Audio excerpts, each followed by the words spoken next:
Turns out, self-assessment and aging. Right now, somewhere in Europe, an older adult is sitting at home taking a simple health survey on their phone. They're rating their own memory, their ability to move around, whether they can see and hear properly. And this self-assessment, this thing they're doing from their couch, is being compared to fancy clinical evaluations from doctors and specialists. The shocking part? It's working.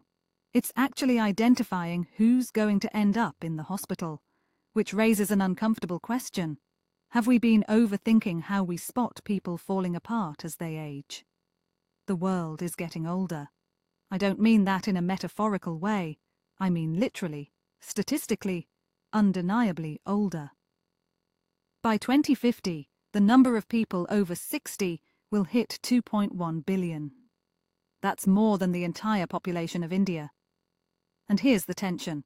We've gotten really good at keeping people alive, but we haven't figured out how to identify who needs help before everything falls apart.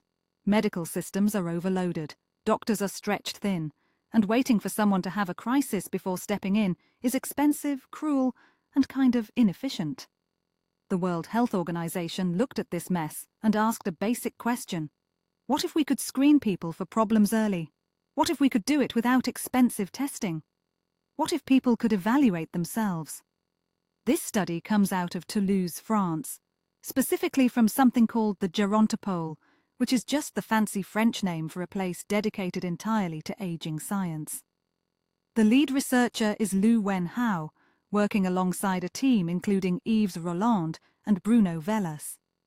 It was published in May 2026 in Age and Aging, one of the most rigorous journals in this field. These aren't fringe researchers.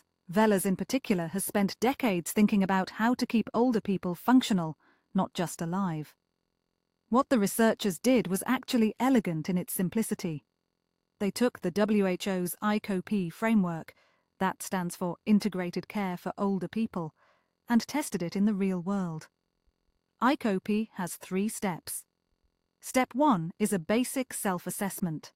You're at home, using a digital tool, rating your cognitive function, your physical ability, your sensory capacity, your mental health, your social support.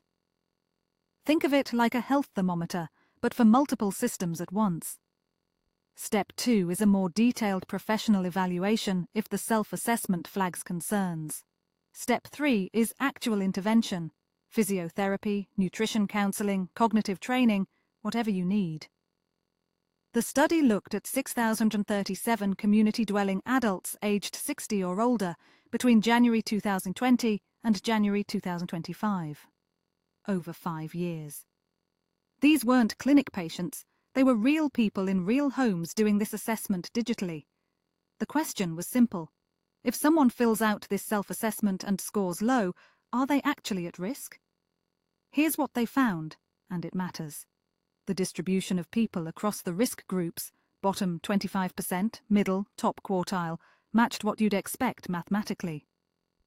That sounds boring, but it's actually really important. It means the self-assessment wasn't just sorting people randomly. It was doing what it was supposed to do. Then they followed these people. Within a year, 161 of them, about 2.5%, ended up moving to steps 2 and 3. Meaning they had problems serious enough to warrant professional evaluation and intervention. Here's the kicker. 41% of those people had scored in the bottom 25% at the self-assessment stage. That's nearly double what you'd randomly expect.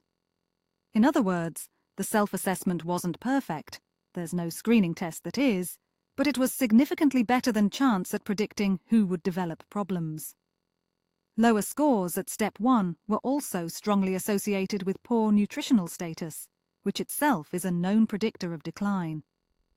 The people who self-identified as struggling were actually struggling. So what does this mean for actual life? First, the practical element. If you're 60 or older, or if you have someone in your life who is, this suggests that you can get useful information from a structured self-assessment. You don't necessarily need to wait for a doctor's appointment or a crisis. You can screen yourself. That's powerful because barriers to healthcare are real. Cost, transportation, time, embarrassment. Second, it suggests that health systems might be able to use these self-assessments to triage more efficiently. Not everyone needs a specialist evaluation, but the people scoring low, they probably do. You're using self-assessment as a net to catch the people most likely to benefit from intervention. That saves money. That saves time. That gets help to people faster. That said, there are limitations worth being honest about. This is France, a country with universal healthcare and fairly good health literacy. It might not work the same way in countries with different healthcare access. The people doing these self-assessments had digital access. You needed a computer or phone and the ability to use it. That's not universal. And yes, self-assessment can be unreliable. Some people minimize their problems, others catastrophize. But this study is actually checking whether the self-assessment predicts real outcomes, not just whether it correlates with professional evaluations. That's the stronger test. Where this fits in the bigger picture is the transition happening in aging medicine right now. For decades, the model was crisis-driven. You had a fall, you went to the hospital, you got treated. Now the field is shifting toward prevention and early identification. This study is saying something simple but important. You can do the first step of that shift yourself, at home, with a questionnaire. That democratizes health screening. It also raises interesting questions for future research. Can you automate this further with artificial intelligence? Can you integrate it with wearable devices that are already tracking activity? What happens if you repeat these self-assessments every 6 months instead of once? Does the pattern of change matter more than the absolute score? And here's the question nobody's asking yet.